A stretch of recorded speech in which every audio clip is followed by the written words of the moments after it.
It's the first episode of Season 2, and David and Kate get together to talk about some of their favorite opening areas.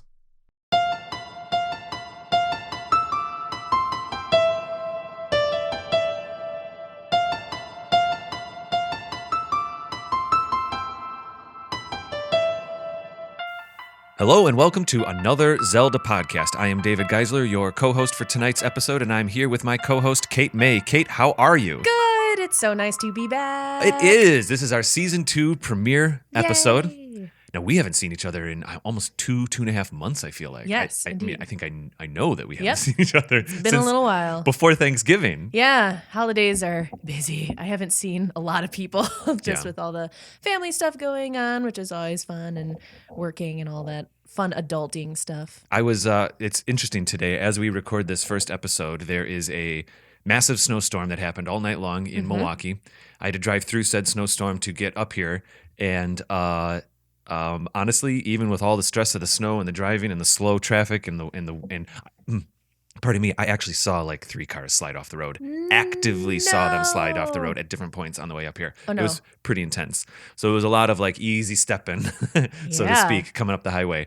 But even with all that stress, I was so excited to get here and start doing this again. That's commitment right oh there. Man, nothing would have stopped me, because I'm just so excited, because some of our listeners might know this, some of them may not. Now that we kind of know that we like doing this, we've planned out Season 2, and we kind of know what things we're going to be talking about now. Season 1, admittedly, we'd sometimes know 3-4 episodes out, but there were times where we were like, what are we talking about next week?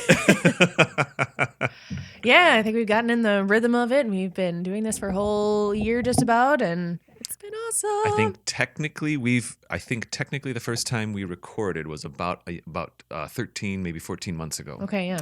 But anyway, here we are, top of Season 2. Tonight, I want to do a little bit of listener feedback. We've been, obviously, there's so much listener feedback that has happened in the last month and a half of our like off season that I can't and won't like read everything people have said, but there's a few things that I'd like to speak to. Some people tweeted us and Instagram messaged us about our Ganon episode, which was our season finale episode, which I'm very proud to say is still performing well in the analytics. Cool. People are like still listening to it and checking it out. Everyone loves the bad boys. I guess so. Well, it was a very fun episode. We purposely kind of went long on that one. Yeah. You know what I mean? It was a good talk. It really was. I've gone back and listened to it a few times, actually, as I've been driving around for different things for Sixfive, and I really enjoyed it. So tonight we're talking about, well, why don't you say? I was kind of talking a while here. So this episode, we're going to go over the opening areas of the various games. Yeah. So where Link inevitably wakes up from a deep slumber of some kind, and where he finds himself. We were thinking about what our first episode back should be. We were talking about it maybe a month ago, actually, maybe around the holidays.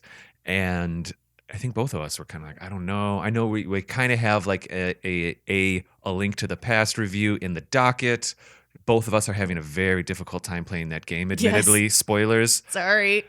We're not doing well with that game. I even on Discord reached out on Discord and I was like, I did see folks, this game's not working for Kate and I. Help us emotionally. I don't know why it's not clicking for us, but I don't know. What do you think? I think it's because I don't have the nostalgia factor. That was not the game that I started off with. So I think that it's totally understandable that someone might have the same exact situation with Ocarina of Time, since that was my first game. And I'm like, I love it. I love playing everything. And if they went back and played it, they'd be like, what is this? There is that joke about everybody's favorite Zelda game is their first one. Right. Yeah. You know, I think it's true. I think it's true. Link's Awakening was my first, and I certainly have fond memories of it. Yeah, and you like that one much more than I did on the replay. So I think we don't have the nostalgia factor and the kind of like, oh, good memories. And I loved this game. And for me, it's really difficult. It's hard for me to, having had played so many newer games, obviously recently, to go back to an older game and try to kind of put myself back in the mindset of this is what games were and could be and this is what they were at the time, and you have to kind of like go back in that mindset and be like, okay, it's not going to be what you're used to. You have to kind of adjust, and it's hard to adjust. I've personally played The Legend of Zelda for Nintendo Entertainment System and Link's Awakening not Link's Awakening, The Adventures of Link, more than A Link to the Past. And those games are quantifiably harder than A Link to the Past for me so far. But but I'm having a hard time with A Link to the Past. Yeah, it's difficult. It's really the difficulty. Aesthetically, it's very pleasing. I like Sure. things about it, and we'll obviously talk Yeah. in more detail once we get to the review episode. It's just very difficult. I have said this before, I think. I'm not good at video games. I really like video games, but I'm not good at video games. All right. I have tried to play the new Super Smash game and am so bad at it. Okay. Like, so bad. So for me to go back and try to play this game, it's harder than maybe for other people that are just better at video games than I am. So there was a moment where we thought our first episode would be that A Link to the Past review episode. I think we even spoke to that in one of our previous episodes, but we had to make a decision here. We had to make a call, and we're going to do it. I think it's going to be on the second half of season 2 because we might have to take a break from A Link to the Past. I know we have an Ocarina of Time review in our season this year, which I'm very excited about. Oh, yeah. We just need more time. I think we just need to kind of pace it out a little bit. Otherwise, we're going to burn out, and we're going to have an episode where we're not going to find the good things about that game. Right. I agree. You know? All right, cool. So that'll happen later in the season. Yep. And for now, I think we got to stay. I'm getting in a little. We're starting off a little too slow here. Let's see. Let me do some listener feedback. May I? Yes. Yes. Thank you so much. Yes, you may. For starters, I'm gonna go to iTunes. There have been some very beautiful, sweet reviews on iTunes. That is kind of my favorite. I love engaging with our audience base now through Twitter and Facebook and Instagram and all of that. That's always wonderful to have those conversations. But I have to say, these reviews that happen on iTunes are so touching, and they legitimately help us in the analytics on iTunes. But more importantly, like emotionally, it's always so sweet to hear about people's experiences in this context of a review.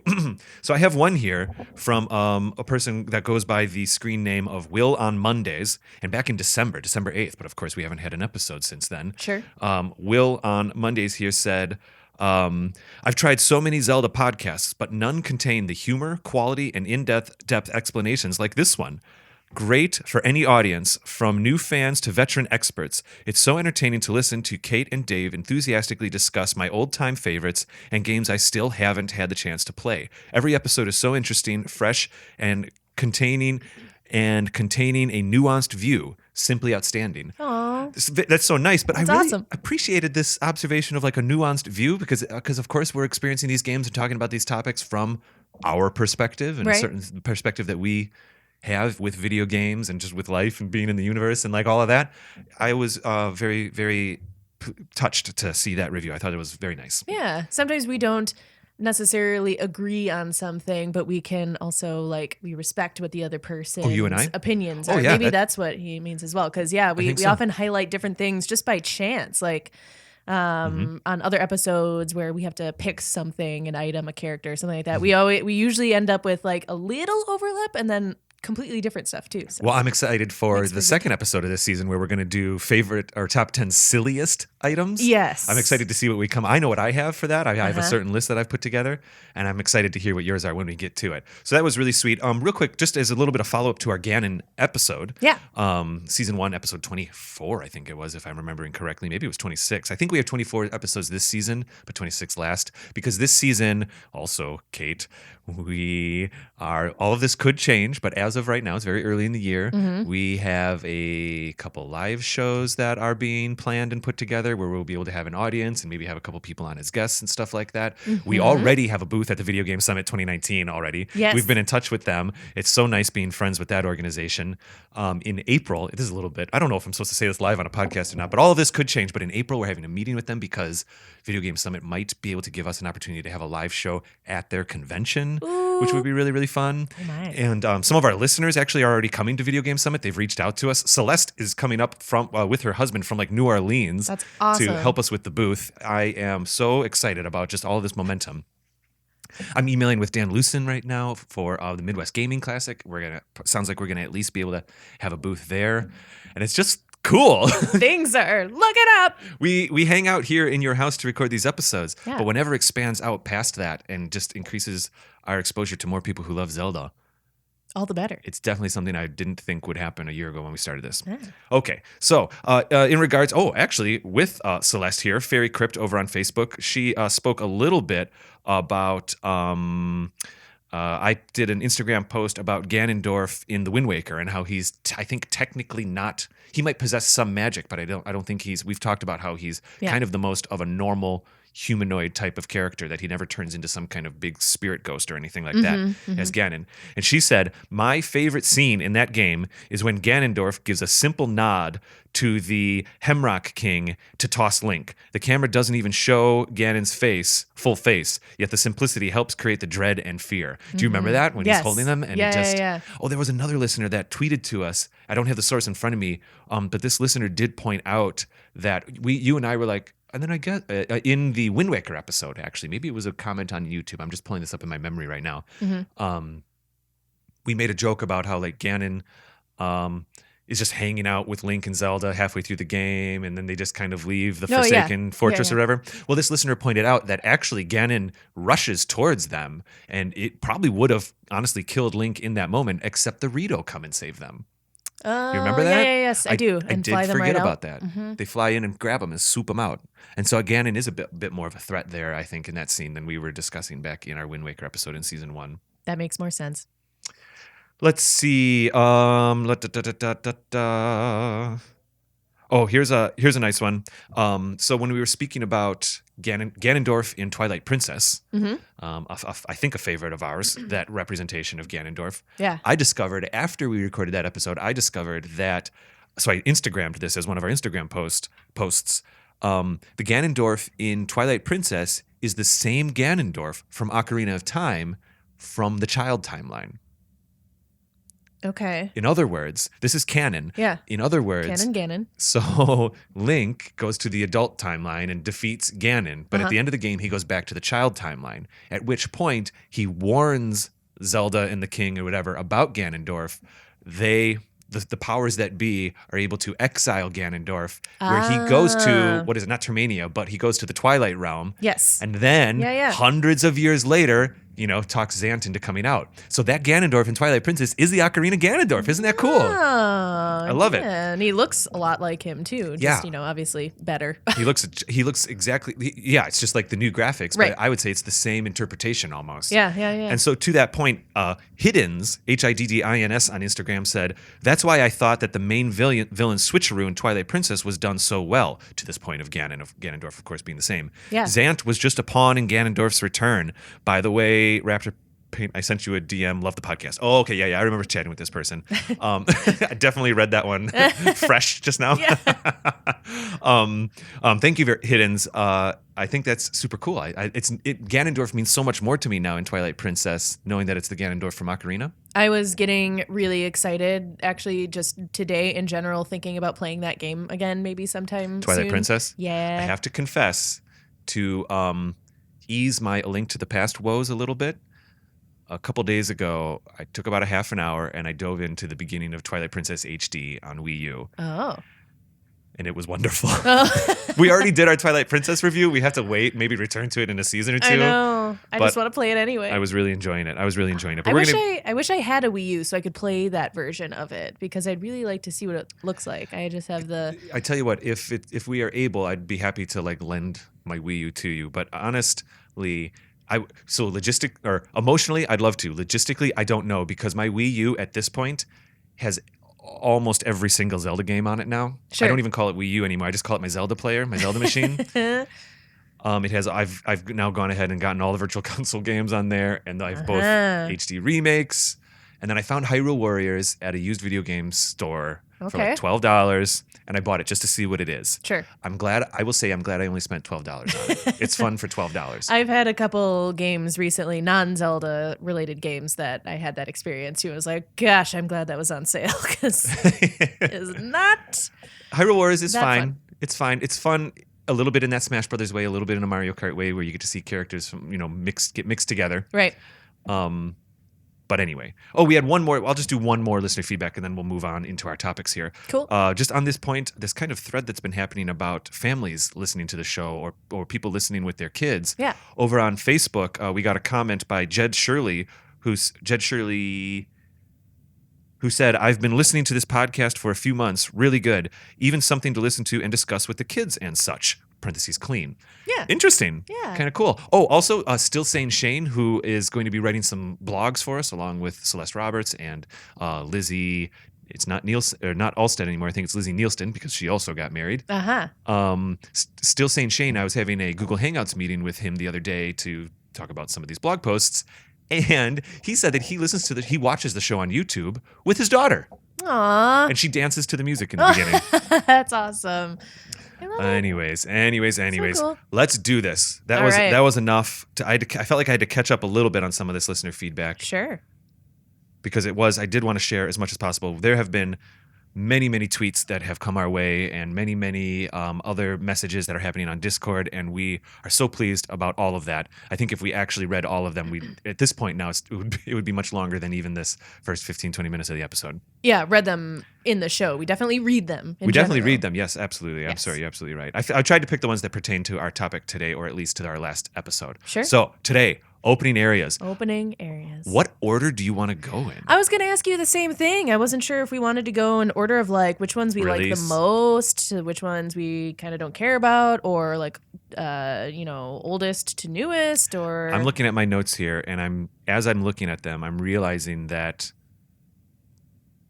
perhaps by accident, maybe subconsciously, I think I did it favorite to like my least favorite. It's not a top 10 list or anything. Too. Yeah, because I was just kind of thinking, which ones popped in my head first.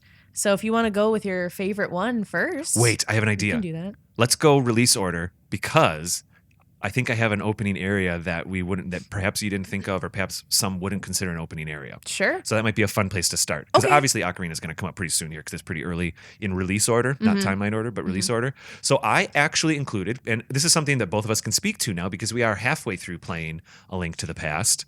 Yes. I feel that there is an opening area in A Link to the Past. And in my opinion, I think it's Hyrule Castle. Okay, because for that one I had Link's house? Question mark. Wait, do you have a feeling there's an opening area before that at all? No, that sounds like it makes sense. But you are, yeah. I just wasn't sure if it was just his house, because you're not really in any kind of village per se. I was going to do an honorable mention of literally the first screen in the original The Legend of Zelda, where that first time where you're plopped into a world and you can go up, down, left, or right, or into a cave. That's about as fancy as it got for an opening area back then. Right. But that's like the OG opening area, even though I think by our standards it wouldn't quite count. For your purposes of picking like these opening areas, I used like anything that was kind of part of the training, kind of where they're teaching you the mechanics of the game. In my opinion, it's an opening area. Sometimes they're giving you a little bit more information about the universe that you're in. Well, so, then the castle would be completely that, because you're wandering around with your lantern and everything. Yeah, you get the lantern, I think, maybe before you get the sword. No, you get the lantern as you're escaping. Yeah. I would say from Link's house to like the chapel or the cathedral or whatever they call it. Sure. Well, I would consider an open area. Can we talk about that castle a little bit in A Link to the Past? Sure, why not? So you just okay. So I'm trying to remember like going back. So there's a little bit of a puzzle as far as getting into the castle. Remember, all the guards have been turned against Link, so there's a little bit of like light. There is light stealth in the beginning of this game right off the bat. Yep. And then eventually you get inside and you meet who would you consider? Is it the old man? In my head, it's the Mario knockoff from Ocarina of Time, but I don't think it is. It's your uncle or something, I think, in the story. I can't quite recall right now, actually. And he says, "Here, you have to fight, and Zelda is your ... And then you're just like, okay, I guess I got. Yeah. So yeah, mechanically, you do get your sword, you get your shield and stuff in this castle. You're down in the bottom of the castle, really. I mean, I'm sure we'll be fighting in that castle up above by the end of the game. But we're down in the dungeons, and you have to go save Zelda right off the bat. Yep. Which is an interesting twist, kind of the opposite of Breath of the Wild in that case. Get Zelda right off the bat. Yeah.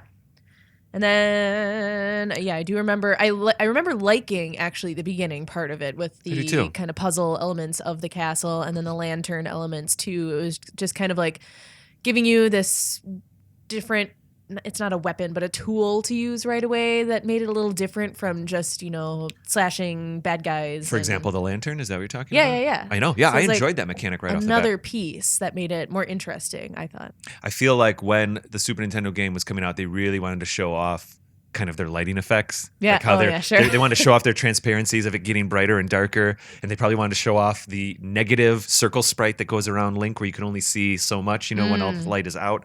I'm sure Nintendo was like, let's show that off right in the first 15 minutes of this game. Oh, they showed it off a lot in that game. There's a lot of lanterns. A lot of lanterns. A lot of lantern stuff going on in that game.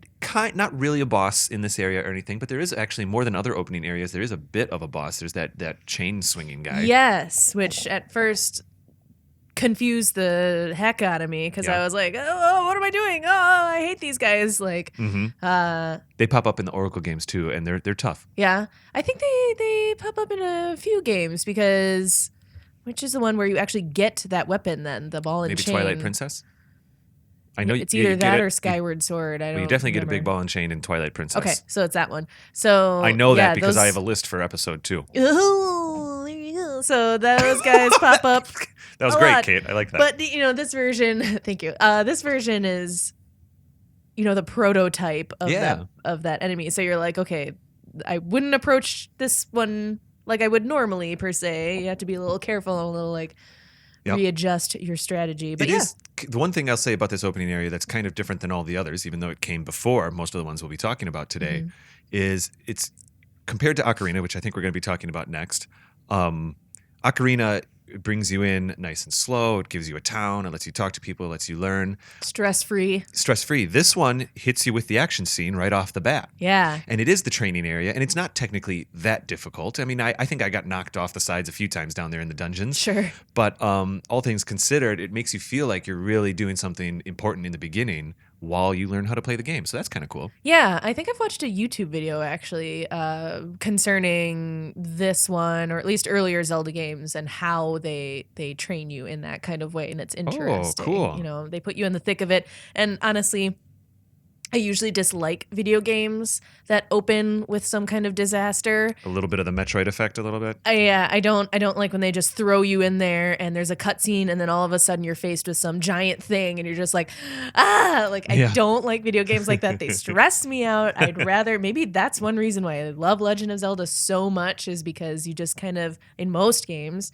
you start off in this exploratory mode where you're talking to the other characters and getting to know the place, and there's a story and it kind of eases you into it. And this one's just like, You're learning about the game at your pace. Yes. Yeah, this one definitely thrusts you along. Yes. Cool. Well, we'll speak more to that, I'm sure, later on in this season. So that, of course, obviously brings us to Kokiri Forest, kind of. I think this is everybody's... everybody can identify and connect with Kokiri Forest and their maybe first hour or two of play when they were a kid. Yeah. Learning how to play a 3-dimensional Zelda game. Yeah. Unlike anything I had played before, I was like, oh my gosh, I can walk around. Oh my gosh, there are things for me to talk to. Oh, I can go inside this building. Yep. There's a character sitting on top of that building that literally teaches you how to use Z targeting, because that was a completely new concept. And going back and thinking about this game, it's so much, simpler and smaller than ones later on. Kokiri Forest? Yeah, it is. But I remember it feeling so big as a kid. Yes, indeed. I mean, there are... maybe 6 houses? Yeah, something like that. Maybe 6 areas. I don't know. Sorry. Yeah, some houses you just go into and there's a jar. The jar that you can pick up and smash, and where that whole thing started for me. I was like, I get the memes now, which at the time I didn't know they were memes, but and then there's a store there, just the one. Yep. So you learn that you're going to be buying things. Store. Yep. And eventually you get the whole. I mean, I can play, especially this part, with my eyes closed. Like, I know I have to collect enough rupees to buy the thing. Buy the shield for, 40 rupees, I think? And then you go into the training area, and then you get the sword, and blah, blah, blah. Yeah. One thing that was funny to me was like, why is there a training area that even says like, oh, here you can target this rock and do stuff, and oh, here you can cut the grass, and oh, there's boulders running around willy-nilly. Like, why is there that if no one else can leave? Yeah, well, so the training area of cutting the grass and the signs inside the fence, I kind of get that. There's another character there, I don't remember his name, but he's kind of saying like, hey, this is where you can practice your skills. Yeah. Fine. Going through the little tunnel and having the big rolling boulder, that's a bit, well, I guess that's a secret area. And sure. Maybe that boulder is imbued with some magic abilities because it's supposed to be protecting that sword.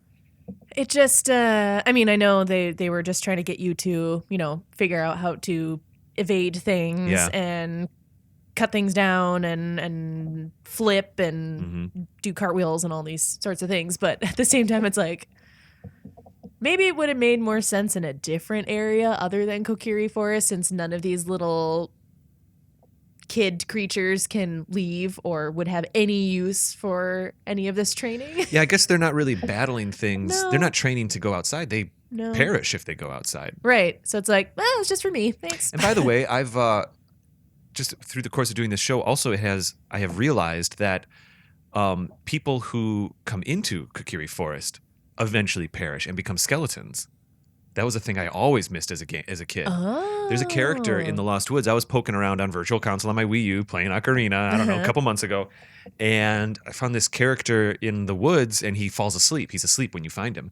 And later he's not there and there's a little Kokiri that says he's turned into a Staphos and stuff like that. Oh. And so I think there's, I was wondering, well, then Link's not a Kokiri. He's a Hylian. Right. But maybe the fact that he has a fairy keeps him able to stay alive in there. I'm not sure. He can kind of go both ways, I think. Do you think it's the forest or the Lost Woods that you would turn into that, or both? Oh, that's interesting. I guess maybe it is just the Lost Woods. Maybe there's like extra super magic in there. Could be. Because they make you get lost. I don't know. I think when you're an adult and you go back to Kokiri, there are some monsters in Kokiri Village. Oh yeah, that's true. But they're basically just the weird plants, which probably doesn't take the same rules as like Hylians. And are there some Staphos in there? I don't think there are. I don't think so. No, just the plant creatures. Yeah. Yeah. Interesting. Well, anyway, we don't have to dig too deep into that. But Kokiri Forest, yeah, the training. We can keep talking about Kokiri Forest, or just this whole like, do people die thing. What were you going to say? I heard you say it. Yeah. So my one other thing for this one was that the Deku Trees meadow, I wish there was more stuff to explore in there. I just don't think they were capable of putting other stuff in there. But it's such a big like open area. I wish there was more stuff to do. Even as a kid, I tried walking around the entire tree just to see if there was more. Same. It is a bit of a theater. It's a bit of a stage, isn't it? It's right. Link stands in front, and they have to make it look big so that it just doesn't feel like a hallway. Right. Let's see, because we're also learning about Link's auto jump. We're learning many of the new mechanics. Also, people were coming into this game, and many people had already played Super Mario 64, which uses a similar engine, but a very different control scheme. Yes. And so I think that was all very important to have. Yeah. That's why some of that stuff's pretty direct. It was a really good introduction, I think, to the different things you could do. It purposely kept you there for a little while because you couldn't leave until you got the sword and shield. That's true. So you had to really explore the whole entire area, and I remember going everywhere, like picking up all the rocks and cutting down all the grass, and it took me a while, but it was just it's a cute little area. I always liked it. So let's see. I think we're going to see a theme here. Most opening areas, you have to do some tasks to get a shield. And most opening areas, you also have to do a task to get a sword. That's a common theme. So let's see here. I think this might bring us to actually Wind Waker next. Majora's Mask. Would you consider Clock Town the opening area? That's like the one part of the game I know about because after that point I'm like, okay, bye. I'm done. But I have run around Clock Town before. I'm getting increasingly excited to play Majora's Mask for this show. I do feel it's probably going to be a season 3 thing because we have a lot of other games that I think we should definitely review Ocarina first because it'll inform our review of Majora's Mask because it's the same engine. It's a direct sequel. It's the same Link. He's literally looking for Navi in that game. Yep. I feel like Clock Town does feel like an opening area when you first start, but I think if anyone who's played the game would actually, Clock Town's actually the overworld. Mechanically speaking, Clock Town's actually the overworld. When you actually go to what feels like the overworld in Majora's Mask, that's actually pretty barren. There's not much going on out there. It really just sends you off to these 4 different directions. Gotcha. All of the mechanics of the game, all of the story of the game happen inside Clock Town. So the opening area is just kind of like where he wakes up and then goes off to find. He doesn't have. He gets turned into that Deku scrub right in the beginning. Yep. So you actually learn to do the spin jump before you get any kind of sword or shield or anything like that. And he stays the Deku scrub for quite some time, in fact. until he gets out of Clocktown. So I did not include that in my notes, but Okay. Yeah, I wasn't sure. Like I said, I don't know much about this one. Yeah, no, that's fine. But I do remember Clocktown. I think that's why it stuck out in my mind, because that's like literally the only part of the game I've played. Sure. And in the beginning. So. Most of the game is, well, I mean, there are there's 4 dungeons in Majora's Mask, and each one does have a little bit of a area around the dungeon which many tasks need to happen. Mm-hmm. But when you play Majora's Mask, it's a lot more about really Groundhog Daying Clocktown. Gotcha. Like going through it, experiencing it differently many times over. Sure. Let's see here. So I do think that brings us to Wind Waker then. Sure, A couple yeah. years go by. Wind Waker comes out, which brings us to Outset Island, I understand. Yeah. Isn't that right? Yeah. And this one I wrote, so I put my level of, do I like it? Do I not care? Do I not know? Do I love it? And this one I put like/meh.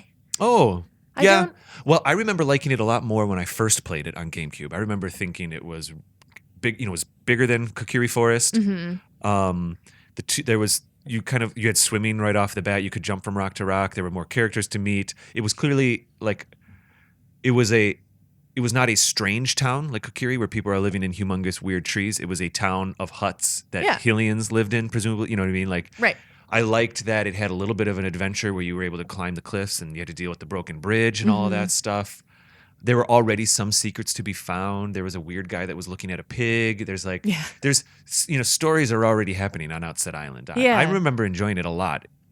In our re-playthrough in season 1, I was kind of like, move it along, I will admit. Right. Or in my case, I was like, this is it? Like, I think it was misleadingly large seeming. Interesting. But there was really not much to do. Like, when you think about it, how many people live there? Like 5? It's not heavily populated by any means. Is an excellent point. You're right. So, like, in my case with Wind Waker, I preferred Windfall Island because that seemed more like a suitable opening area. There are plenty of people to talk to. There are like little side quests all over the place. And Outset, yeah, I mean, okay, it's your introduction to it and you meet your family members and everything. And I always remembered, like, I thought the Fairy Woods was going to be way bigger than it actually was, but it's really just kind of a thoroughfare to get out to the cliff or whatever, the top of it. And I was like kind of bummed that there were only a few people to talk to.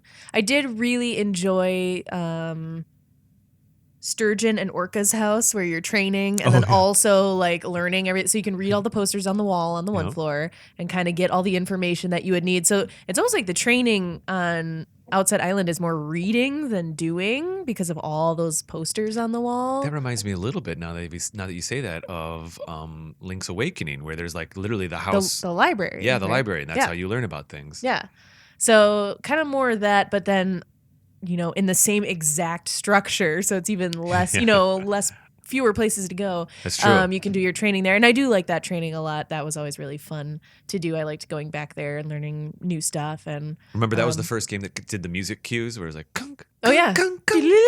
Yeah. Yep. So that was fun. And then obviously Snot-Nosed Kid was fun That's to right, Snot-Nosed Kid. run into. That reminds me of what I said last year in season 1 when my niece was playing Wind Waker. She had played Breath of the Wild. She had been playing Breath of the Wild first. And so she was playing Wind Waker as if she was playing Breath of the Wild with the same logic behind it. She wasn't necessarily trying to get off the island. She was just walking around the island. And she might think that Wind Waker is just that island now that I think about it. Sure. My 5-year-old niece who was just walking around. But she was content. She just kept walking around that island for maybe an hour, honestly, just talking to people and just learning how to jump around and things like that. Sure. To your point about Windfall Island, I feel that Windfall Island is an analog to Castletown in Ocarina. Yep. Like if Outset is Kokiri Forest, then Windfall is where that's the first thing you go to where the adventure really takes off. Sure. Like remember that first time? A little bit. Yeah, going to Hyrule Castle and it feels bigger.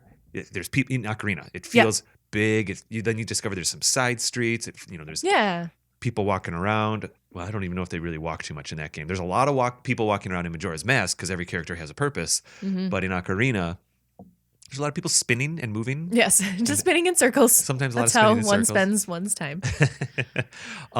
So yeah, Windfall Island is awesome, but I feel like Outset is kind of definitively, it's where we learn our characters, we learn our quest, we learn our purpose. Right.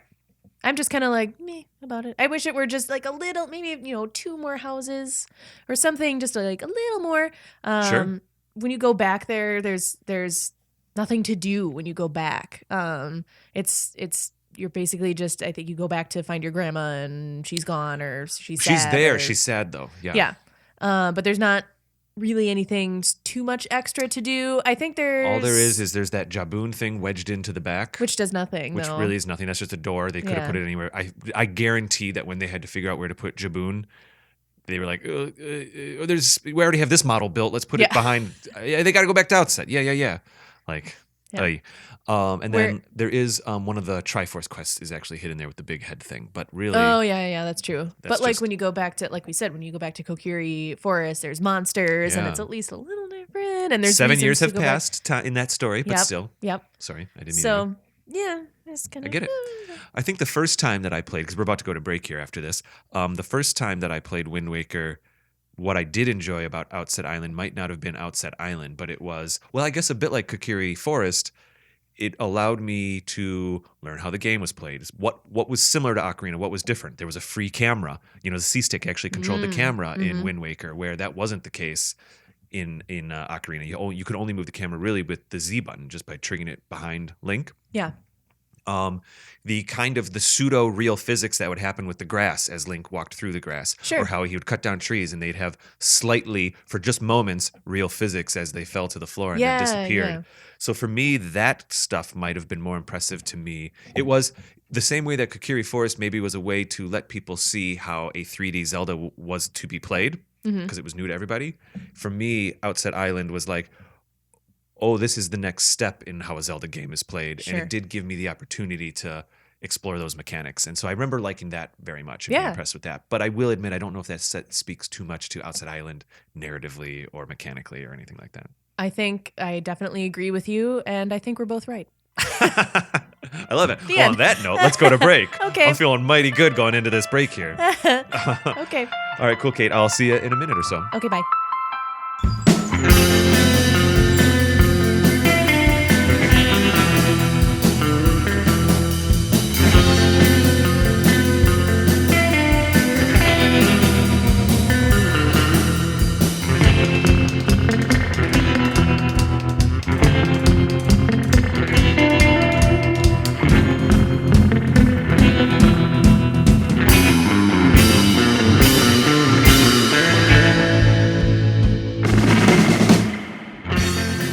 Hey everybody, I just wanted to take a couple seconds there to share Brian James' version of the Lost Woods theme with you. Something kind of interesting happened over the break, and we were contacted by a number of musicians about our opening theme song. Now, I'll be honest, the opening theme song in Season 1 is just me plugging in some notes on a MIDI player and adding some reverb so it feels kind of realistic, and that's all it is. It's just an electronic piano, whatever.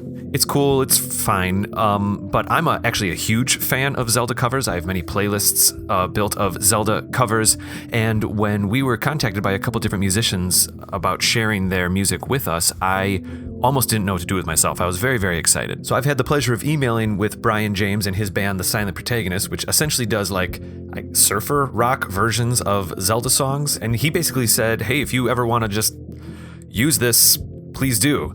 I've also been lucky enough to be messaging back and forth with Natalie Olson, who goes on Twitter as NerdyGirl1241, and she's preparing versions of Saria's song or the Lost Woods theme, and I'm really excited by this idea. And I have to be honest, we weren't really planning this for Season 2, but I'm kind of thinking that if we could have guest intros every couple episodes, that would be really cool and really exciting. So I want to offer an invitation to anyone listening, if they have a band that does Zelda covers, or if they're just a musician and they're inclined to do a cover of the Lost Woods theme, we would be so pleased to showcase it as our guest intro music. And then I'm a little bit behind the curtain here, but I'm kind of thinking maybe we could put the whole track at the end of the episode for people to listen to. I, again, am just so taken with how people have been reaching out to us And Kate and I were not expecting this kind of engagement with the listeners, and so I just kind of want to find every single opportunity that we might have to celebrate Zelda with our listeners. So what I'm going to do is I'm going to put a page on our website, anotherzeldapodcast.com, where people can either email us with their files and information, or maybe I can even do a little upload button or something where people sign in. I am not really sure yet. This is all very last minute. I'm literally recording this ad hours before the episode goes out. I'm not joking, but it was a cool thing that I was very excited about, and I'm so taken with. I mean, it's almost like I'm a fan of the musicians that we are given this opportunity to also hear their music, that we just want to also celebrate it. So anyway, I'm almost rambling, so I'm going to get going.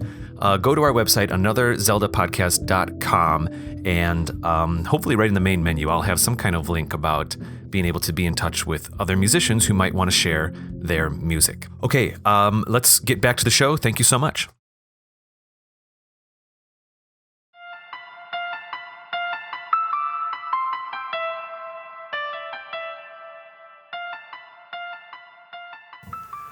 And welcome back to the show.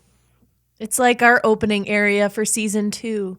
A little bit. This episode. I think when we chose to do opening areas, we thought maybe there's a light analog to that. You know, we finished season 1 with Ganon, and maybe how do you start season 2 when it's not going to be in a Link to the Past review episode? An opening area discussion. I like it. Opening season 2. I think one of the blogs that Celeste is writing for us has to do with opening areas compared to their boss battles. And that'll be an interesting read. That's going to come out a week or so after this episode posts. Awesome. I can't wait to read it. Thanks, Cool. Celeste. So cool. We're expanding the Another Zelda Podcast family here a little bit. We're taking over the world. It's fine. Well, We're taking over the world, Not quite Dave. yet. Believe in Yes, we yourself. are. Believe in yourself. You can do anything you want. My goodness. But it is fun to have it grow. Actually, Kate, while we were on break, I was kind of saying like, okay, cool. I think we'll talk about Twilight Princess next. And you said to me, are we not doing Link's Awakening? Yeah. And I said, I think we technically skipped it because it would have come before Ocarina. And I can't think of an opening area.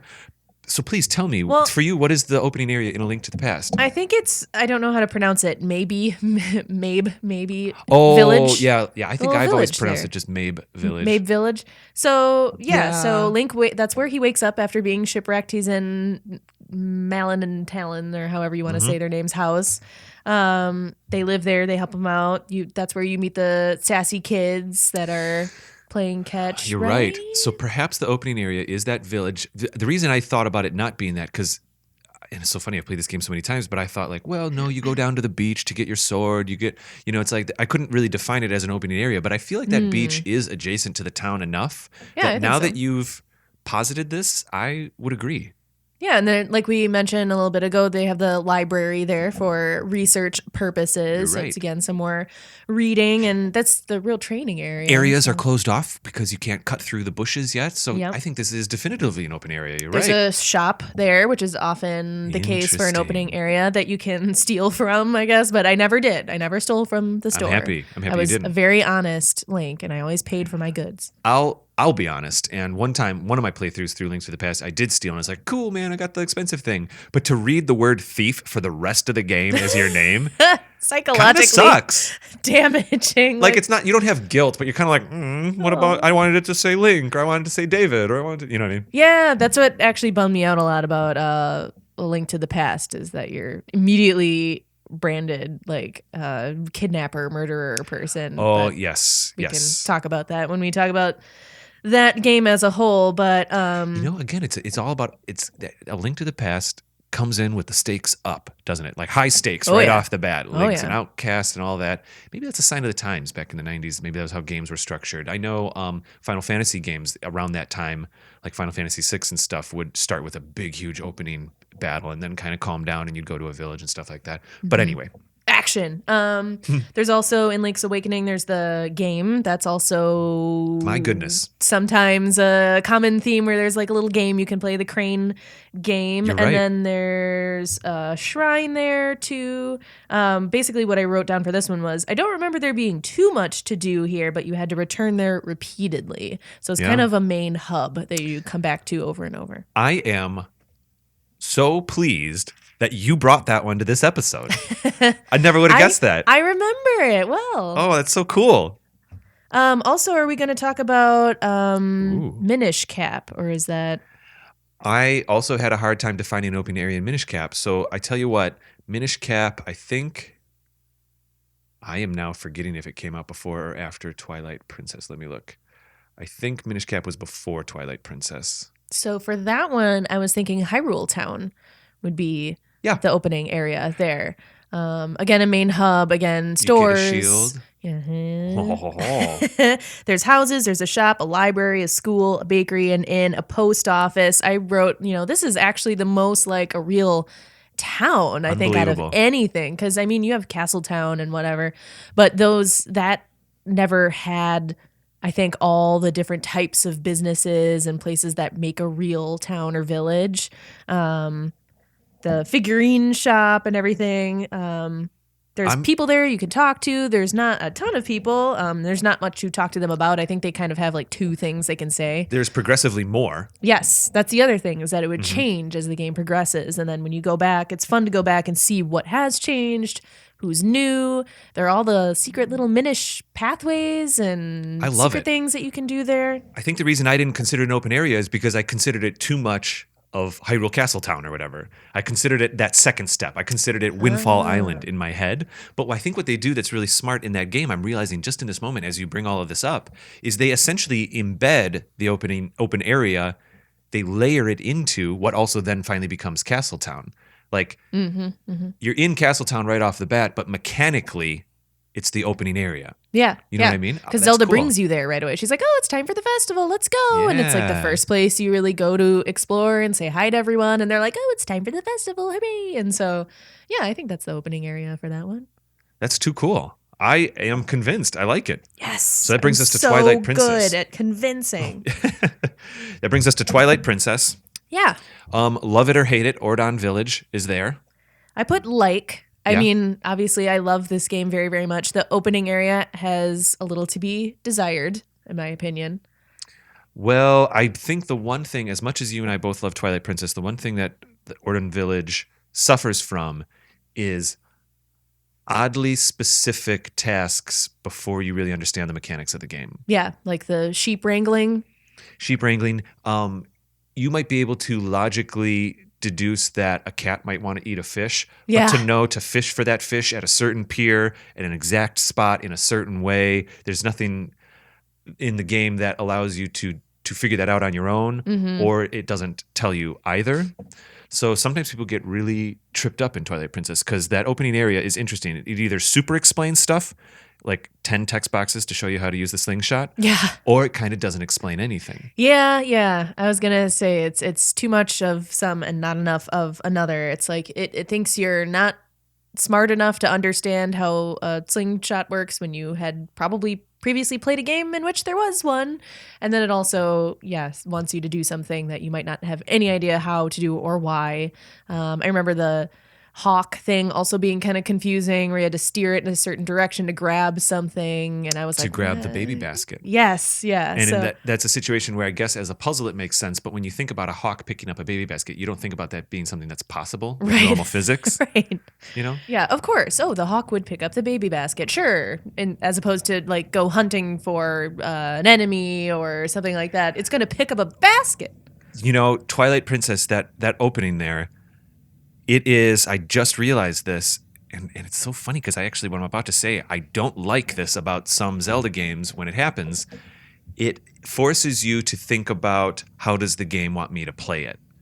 Not like, what would I do in this situation? Yeah. It does, unfortunately, as much as I love Twilight Princess, those opening puzzles, so to speak, you're thinking, all right, so there's something going on with a beehive. Instead of like Breath of the Wild style, or perhaps even Ocarina style occasionally, instead of just kind of figuring it out, it's like, okay, who do I have to talk to trigger a thing to make a thing that kind of doesn't make sense? Like the cat runs, you scare the thing to make a cat run to get the milk, to get the thing. Some of this lines up, oh, cats like milk, but you know what I mean? It's not necessarily helpful in terms of how to play the entire game. It's just like a way to get past that opening area. You're right. You're absolutely right. I just thought about that. It's a stopgate, and for why? I mean, the goats thing comes back around, which is cool. Yeah, that one is more useful, although obviously you don't know that when you're first doing it. You're like, what is going on? Why am I doing Why am I this? wrestling goats? Yeah. So in Ordon Village, you have the main village, the ranch area, Link's treehouse, and then the pathway to the rest of the area, which I remember being annoying to me to go up and down and up and down and up and down that long pathway. Which It's path? like The one that out to where Epona rests by the pond, or the path? well, that's along the path, yeah. So that's part of the path. It's just like kind of like this long Out to the linear area that I feel could be shorter. Interesting. You have to run up and down it 1,000 times. I don't know. Perhaps. I guess I don't like the layout of it. And then when you do go back, I think, once or twice. But I don't know. The time you spend there, to me, isn't particularly exciting or awesome. That one is another one where there's only like 2 houses. Yeah, that is in. actually I think there might be 4 technically. Like the shop, if you consider the shop a house, 1, 2, 3, 4, 5. I'm counting 5 in my head because I just was there, about a week ago for a half an hour. I guess it seems smaller than even to me. Yeah, I know. Because I don't know. No, I agree. I do remember that I think I had a little bit of the Wind Waker effect playing Twilight Princess. The first time you play Twilight Princess and all the graphics are, for the time, photorealistic and everything looks so good and beautiful that you do just walk around a little bit and like, oh, that's what a beautiful river of water looks like when it goes under a bridge. There's a bit of that that's very shiny and glossy in this game. And I think I was charmed by a lot of that. Yeah, it is gorgeous. I mean, I'll give it that for sure. I will say I really appreciate, I'm with you. I remember some of the tasks are a little bit like, why are we doing this? I'm all for weird puzzles and tasks and funny little things, but you're almost wedging a micro fetch quest right off the top of your game. Right, exactly. When you don't even know exactly how it works just yet. Yeah, it's true. My question is, why is there a mayor for a town that has like 7 people in it? Yeah. Half of which are children. I think a little bit of that is the Zelda effect. There's a lot of times where you kind of have to take what's shown in a Zelda game, certainly of the GameCube and N64 era, and kind of multiply by 10. So, or rather, if the town, if in your imagination, or if in the storyline, Castletown has 100 people in it, we'll see 10 of them out there on the street. Sure. Like, I don't think that's what the designers plan, but it's representative. It's not until you actually, ironically now in Castletown in Twilight Princess, that it's fully populated, which is super cool. I remember going to that Castletown, or Hyrule Castletown, whatever it's called in Twilight Princess exactly, and being awestruck with the crowds and the people walking around each other and a little bit of the artificial intelligence that make them walk around you. But I digress. One thing I wanted to say about Ordon Village that I loved was just the slight reference to the Ocarina Kokiri Bridge, how you have to cross a rope bridge essentially to enter the rest of the world. Yeah. I didn't think about it that way before, I guess. I don't know. That part was very nice in my opinion. It felt like I was back with Saria on that bridge. No. I do like the theme music of the area, if that's a plus to it. I always really liked just the background music that is just like pleasant and it gives you the vibe that you can just kind of walk around and explore, and it's a nice sunny day outside and quiet little town. And Ocarina, the buildings in Ocarina definitely showed some life to be had. There was little tables and tree stumps and maybe some pictures on the walls when you go into someone's house. Majora's Mask has more of that. For example, there might be a table and a flower pot on it or something in Majora's Mask. They had a little bit more memory to work with in that game. And Wind Waker had a little bit of that. But Twilight Princess, I kind of remember was the first time where I'd walk into a house and it was fully realized. Like you could see these people's lives represented in what was in the different houses in Ordon Village, in my opinion. More so than even Kakariko Village later in the game. I feel like every building you go into in Ordon Village feels like there's life in it. The only problem is you can't really do much once you go in them. Right, you but can't they look interact great. with anything. Yeah, I agree. Like Link's house is so cozy inside his tree house with the furniture, stuff on the walls, stuff like that. Sometimes I do just walk around Link's house and look around. It's a cool little, his bedroom's up high on another ladder. It's kind of cool. Yeah. There's a weird, super dark basement for no reason. Why? I don't know. For puzzles. Just because. It reminds me a little bit of the basement in Wind Waker. I wonder if it was a reference to that too a little bit. But anyway, so yeah, I feel like presentation-wise, Ordon Village lets you soak up this new look coming off of Wind Waker. Yeah, like the outfits are a little different style. Yeah, everybody has that blanket belt thing. Yeah, Link isn't necessarily immediately recognizable. You're like, You're right. Okay, he looks a little different. This is interesting. He's wearing the native clothing. You're right. It's the first time we get that. Yep. But well, yeah, I guess Link in Wind Waker, I'm sorry, kind of doesn't have the clothes right off the bat either. But That's still, true. That's true. For this one, I just basically wrote almost too slow of a pace to learn the game. We are smarter than that. Yeah, I think I'd agree with that. I think there is a lot of padding in that opening area, and not so like let's compare this to Kokiri Forest in Ocarina for a second. Kokiri Forest, if you need to, if you know what you're doing and you choose to, you can push through that 5-10 minutes if you actually know exactly everything you need to do. On a second or third playthrough. However, the first time you play Kokiri Forest, you probably spend an hour or two in there as a kid just learning about everything and looking around. But the point I'm trying to make is you're able to experience Kokiri Forest at your pace. With Ordon Village here, it's definitely a checklist of things you have to do. Yes. And you're not really able to do anything outside of those checklists. So I guess it's actually kind of linear. Yeah. I just remember being like, meh. And it's a lot of the first part of the game, too. A whole lot. You spend a lot of time there So I remember the last time I played being kind of impatient to like, okay, let's get the Well, you don't even milk technically. and the fish and the bees. Yeah, I agree. You don't technically cross that Saria Bridge, as I'll call it, until you've already become a wolf and gone back into Twilight and come back into Ordon Village as the wolf in Twilight, and then go back to the Twilight realm, and then finally you're able to pass through again. It's like there's a lot going on before you even get to Hyrule Field. Or not much within the village itself, Yeah, I think so. Do you feel one thing that's weird is the way that you get your sword and your shield are all with Midna and the wolf? They're not necessarily a trial or a task that you need to perform, like the rolling boulder in Ocarina. How do you get your sword in Wind Waker? Is it given to you? Because the shield, it's the family shield. Grandma gives it to you. Right. Is the sword in do you earn it? Forest or something? I don't remember. I remember this now. There's a stop gate on Outset Island where you cannot go through the trees, and you need a sword to cut the trees down. Yep. I might be confusing that with Phantom Hourglass, actually. But still, maybe we don't have to dissect this too much because I want to keep the momentum going here. But I guess, so the quick version of this is that Ordon Village, in my opinion, is very beautiful.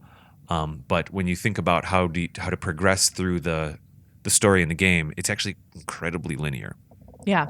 So I'm reading, I think you get the sword via training in Wind Waker. That makes sense. Yep. Like you just go talk to the old man. Yep. Yeah, He just gives you one. That and then once you actually succeed at the training, he'll be like, okay, you can keep the sword now. That's kind of a smart way to teach you how to use the sword. You have an in-game character do it instead of like signs and things like that in Ocarina. Yeah. Anyways, let's keep on moving here because comparatively, I have love-hate relationship with Skyward Sword, but I feel that its opening area is almost the opposite of Ordon Village. Yeah, it's my favorite opening area. Whoa, let's talk about it. I'm so happy. There's so much to do. Yes, so much that it's almost overwhelming in the beginning. Yeah, I mean, this is another place where you could spend hours going there. I mean, the place you start off in, the Knight Academy or what have you, has like 10 doors in it that you can go in some, you can't go in all of them. You can't go in Zelda's room because don't do that. It's the girls' room. Don't go in there. But there's a bathroom, there's the kitchen, there's the headmaster's office. There are so many places just within the academy itself. And then once you go outside, oh my goodness, there's so much other stuff to explore. And there's a lot of twisty little paths. Yeah, I get so lost in there. When I first started playing, walking around in Skyward, in Skyloft, there was a bit of an anxiety. I was kind of like, oh my gosh, I really am losing track of where everything is. Though I got a little bit of that with Windfall Island the first time I went there back when I was a little kid. Now when you go back, you can kind of suss out the geography. It's a little easier, especially with the rotating camera on the Wind Waker HD. But yeah, it's wonderful. You can be at Skyloft for hours. For a long time.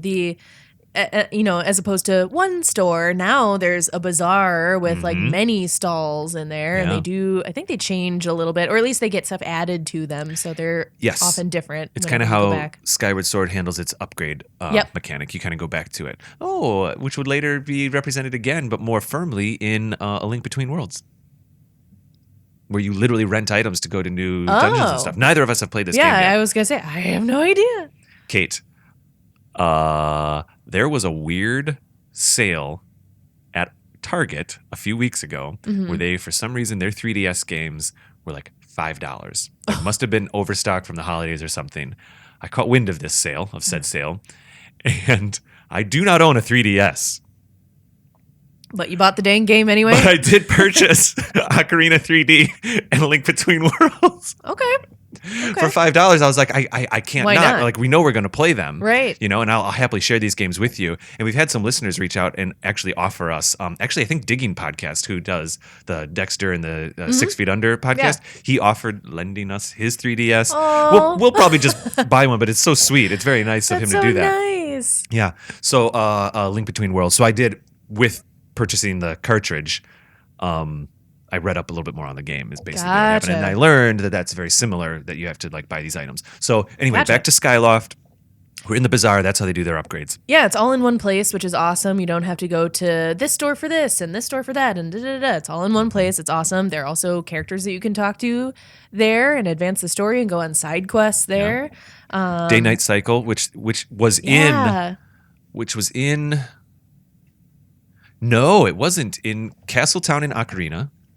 It kind of is. Well, what happens is, remember, time stops when you go into a village in any of the 64 games, and that might be the case in Twilight Princess. Does time pass in Ordon Village? Yeah. No. I don't think it does. No. I don't think it does in Skyloft either. Like when you're on the island, it does when you're not. Really? I think. Am I wrong? I could be mistaken. I don't think you can just stand there and let the day go by. I know there's... oh, man. If you can, it's Skyloft. Because Skyloft also kind of doubles as Hyrule Field in Skyward Sword. Because there is no Hyrule Field. Right. It's weird. Maybe that's why... In fact, I was going to actually say that maybe in Skyward Sword, the opening area is the school.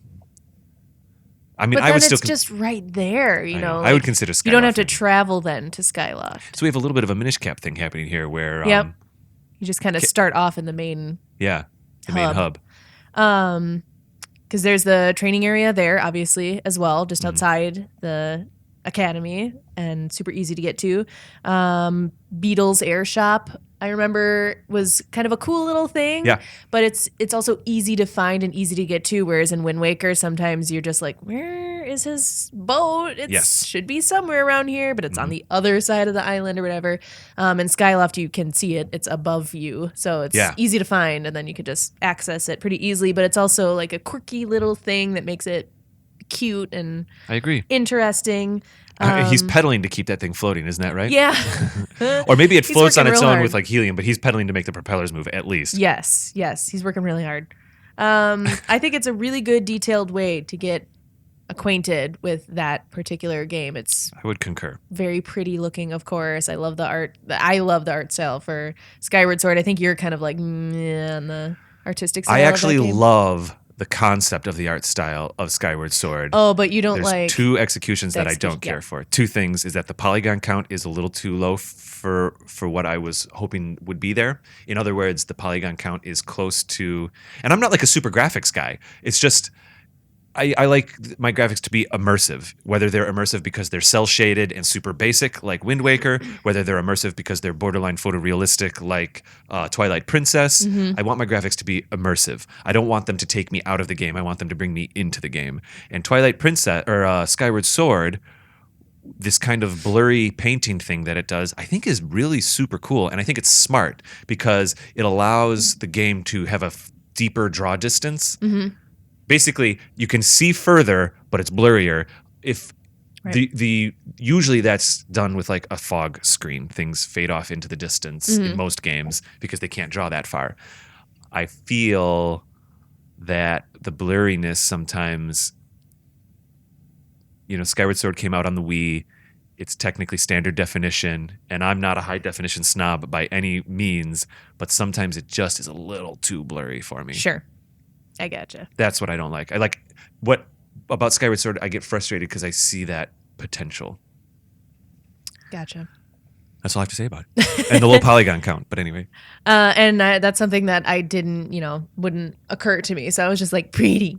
It looks pretty. If the camera's not moving, almost every screenshot of that game is beautiful. Yeah. It's when you start moving the camera a little and you just get that slight like ripple wiggle effect in the background. It gets me cross-eyed a little bit. Do you think this is the biggest opening area outside of Breath of the Wild? Yeah, I would go so far as to say that Skyloft not only is also Kokiri Village, it's also Castletown, and it's also Hyrule Fields. Thank you. Yeah. I was going to say Hyrule Village because I was thinking Minish Cap.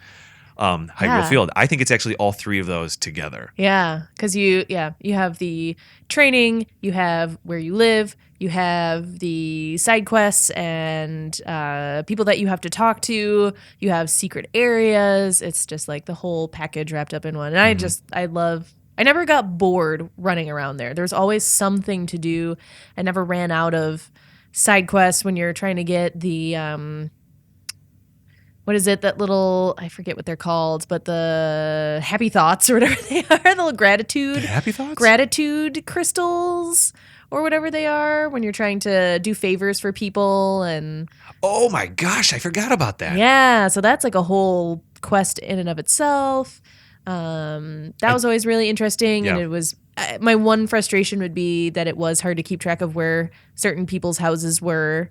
You had to go to certain people's houses at certain times. Right, because it would get a little complicated. It would change from day to night where they were. Right. Perhaps even in the middle of the day. A little bit of channeling of Majora's Mask there. A light Majora's Mask thing where it's kind of a living town a little bit. Yeah. It is a little bit of a Hobbit house situation where it's cool that they're inside the land. Yeah. But sometimes it does get a little tricky. It's like they all look the same. The logic, there definitely is not a main street as there could be like in Castletown and Ocarina. Right. It's a lot of twisting little paths, and that does also help it feel larger, certainly. Mm-hmm. And just lived in and cozier and more realistic. I'm fine with it. I like it. All right. Cool. Well, for me, the last one I have is the Great Plateau. Sure. Yeah. We've got about 10 minutes left. Let's talk about it. Okay. It's gigantic. I love the Great Plateau. I love it. I was bummed that there was only like one house. I miss the houses. Interesting. I miss there are a few villages here and there, but more ruins than not in that game in general. Yeah. It was nice to get to Kakariko. After a couple hours of gameplay. Yeah. To finally get to a village, I mean. It is nice to talk to people. I feel like I wish there were more villages than what there are there. And so that opening area, you're really just like, okay, here you go. You're just left alone. It's lonely for sure. Yeah. And the old man almost makes it more lonely because he just kind of is living his own life. Yeah, he doesn't necessarily want to be friends with you. He's friendly, but he's like, he keeps a distance at the same time. He's chopping his wood. And he's like, go find this for me. Oh, ho, ho. That's exactly how he laughs. Go figure this recipe out. Ho, ho, ho. Mm-hmm, mm-hmm. So I do obviously like it for its gigantic size, and obviously it gets way more gigantic after that, but when you're first playing this game, you're like, oh my gosh, it's huge. The Great Plateau feels endless that first hour. I definitely almost immediately jumped off the cliff or fell off the cliff. I don't know. Well, I remember walking around in the forest there in the Great Plateau and thinking, this game just goes on forever. And honestly, I was only thinking about Great Plateau because I didn't understand how big the game was going to be. I mean, you can look at your map and zoom out. Now, after you get used to the full map, you go to Great Plateau and you have a little bit more context. And it certainly doesn't feel small, but I don't get lost there or anything anymore. Right. Again, I think the reason the Great Plateau doesn't have a town is because I would guess that there's so many new mechanics in Breath of the Wild of combat and playing and the physics and the logic of it all that I think they wanted to just give you a sandbox to get used to that stuff first. Sure, absolutely. The coolest part to me, obviously, the Temple of Time to Yes. kind of give a reference to Ocarina and everything. So that was very cool to just be like, oh, something I recognize and I know where I am now. It is Like, recognizable. yes, and you have a bearing, all of a sudden, you know where you are. Bit of nostalgia there. Seeing it. Yeah. You don't really know if it's the same one or not, but it feels like it is. The first time playing the game, I mean. Yeah. It was definitely cool to see. It made me feel a little less lost because I like that. there's fairly clear training, I guess. I think it's easy to kind of pick up on what you can do. You can pick up certain items, acorns, apples, sticks, and it gets you used to that. But that's all new to a Zelda game. But it's almost too big and directionless to a point. Ooh, tell me about that. I just thought it wasn't super clear to me what I needed to do. And then once the old man kind of told me what I needed to do, it was not clear how to do it. Right. So I was grateful for the internet at this point, because I was like, what in the world? And I am the impatient type. Like, I want to know what I have to do. I want to go do that thing. Sure. I know you're definitely much more of the exploring type. We both love Zelda games, and we love very similar Zelda games, but we love them for different reasons sometimes. Yes, and my husband is totally the more exploring type. I don't know how many hours it took him to even get to Kokiri Village, because he was just like, he only wanted to run around and explore. Run around and look around. There is a game, dude. Like, you do have objectives to pursue. So my mind is just like, I want to go do this thing so I can get the thing and get off here and go there and do this. And can I ask you kind of maybe a tough question? I would feel that the polar opposite of this experience then is kind of the Twilight Princess task list. Yeah. But that you were saying that's like too much. Too claustrophobic in a way. Interesting. Like, I think Ocarina of Time was a good mix of that, because for that game, it's a large area to walk around in. However, there's not this crazy laundry list of stuff to do. I think it did take me a while to figure out that I had to collect rupees within the grass to have enough money to buy the shield.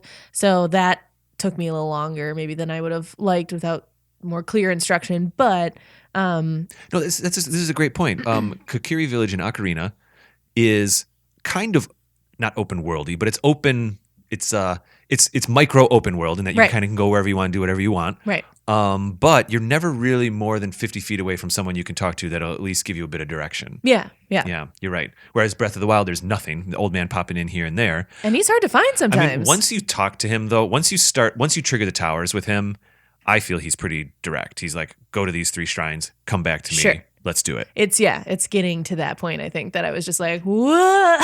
Fair enough. What do I do? Yeah, fair enough. And then by contrast then with Twilight Princess, the fact that Twilight Princess doesn't feel like you can explore, and you end up starting to think like, well, what do I need to do to trigger the next checkpoint? Right. Is too far away. So I agree. I think Kokiri Forest actually is a great balance of the two. Yeah. Interesting. Interesting. Great Plateau. Yeah, it's kind of funny. Like, I remember going into the snow area and thinking it was enormous, and it is still pretty big, but it's small compared. Pardon me, I just bumped my mic. Small compared to some of the other mountains you get to, but ultimately. But it brings in the mechanic of you can't be cold. You have to figure something out to not be cold. There we go. There it is. Thank you for saying that, because that's the key. What the Great Plateau does is a bit like the goats in Twilight Princess, a bit like slashing it or Z-targeting in Kokiri Forest. It definitely has every main mechanic that you're going to need to know is expressed inside the Great Plateau, and happens before you get the paraglider, which is their version of chopping down a bush in any of these other opening areas. And so in that way, I feel it does make sure that you're fully equipped before you head out on the journey. Yeah. I think so. It was just, excuse me, almost too overwhelming at the time. But going back now, I mean, once you play the game and you get used to it, it's fine. So I think it's just, overwhelming that very first time you play the game. I think it's supposed to be, and I think that's okay. Like, I mean, I think it's okay if you were like, what the heck is this? Yeah, I was kind of like, I'll go everywhere. I can go here, and I can go here, and I can climb this tree, and I can go up there. What's around this hill? I can go here. So much room for activities. I remember just like looking at the roots of trees. I was just walking around like looking at the roots that would come out of the ground, and I'd climb a little stone. And the water's so pretty. So in Master Quest mode, which I'm 3/4 of the way through now, which I'm having a blast. It's kind of weird because Master Quest mode now, I've gotten so used to the more difficult version Yeah. that it feels normal now. Oh. Like it doesn't feel hard anymore. But in Master Quest mode, right off the bat, there's a Lionel in the Great Plateau. I read about that. Mm-hmm. He hangs out over kind of by the old man's cabin. And so I remember the first time that I was in the Great Plateau playing Master Mode half a year ago, the same game I'm playing now, but I started about a half a year ago. It was so exciting to have to sneak because my life depended on it around this Lionel to get to where I needed to go. I was hanging on the edge of stones, on the edge of the Great Plateau. I was like, you know what I mean? It was so cool. That gives me anxiety just listening to it. Ooh, I love it. I don't know about that. I don't know if I can handle it. Cool, Kate. Well, let's see. If anybody has any other thoughts about some of their opening areas that they really enjoy, or perhaps I feel some of the 2D Zeldas have this a little less. You know, we did explore how Link's Awakening has it, and how I feel Minish Cap actually you brought up, and also A Link to the Past. I guess actually most of them do have these kinds of things. The Oracle ones, I can't really. Basically, they throw you into a town, but I don't know. I can't think. And off I the haven't top played of my those, so I'm not sure. Mm-hmm. I'm not sure about those. But yeah, you guys also let us know if there's something like a little task you have to do, or something, a little secret, quote unquote. Ooh, what were some in of your favorite? One of the opening areas. Let us know what that might be. Because there are a lot of little quirky things in every single opening area. Yeah, for sure. You can tweet us at Another Zelda Pod, or find us on Instagram at Another Zelda Podcast, or just find us on YouTube and Facebook by searching Another Zelda Podcast. Of course, people can visit our website where they will be privy to all of our episodes, our entire library, at anotherzeldapodcast.com. And as of season 2, they can also go to our website to read blogs, Cool. articles. I'm very excited about this. Take in the content. Yes. Quality content. We got some quality content over here. Remember when that was going to be our sign off? Yeah. It was going to be your husband saying, no, that's some quality content. Yeah. When we were developing this show over a year ago. Never came to be. I wonder why. He's never here when we're recording. He's never here when we record. Listen, the contracts got messy. His agent demanded that. Yeah. $1 million per episode. It got ridiculous. It was insane. Fantastic. Well, Kate, if people want to find you on the internet, where can they do that? I'm really bad at social media. I'm just going to say that right now. I do pop in on the Discord every once in a while, but if you want to say something to me, tag me on there, and then I will definitely see it and respond. But I'm really bad at interneting. But I am also on Instagram at I Only Take Cat Pics, and I do post there fairly regularly. So. Yeah, you do. It's fun. It's been fun to see a lot of posts of Milo. Your cat. He is the star. My cat, yes, is the star of the Instagram. People can find me on Twitter and Instagram by searching Raptor Paint. And I think that's it. I've already said all the show stuff. So next week, Kate, we're coming back, and you'll be hosting an episode wherein we will be talking about, as we already said, but I'm going to have you say it. The silliest items. I like it. This was your idea, and I love it. I love this idea. I have my list put together already, I'll confess. It might change a little bit before we actually record, but that'll be that. Until then, Kate, I'll see you. Okay, bye.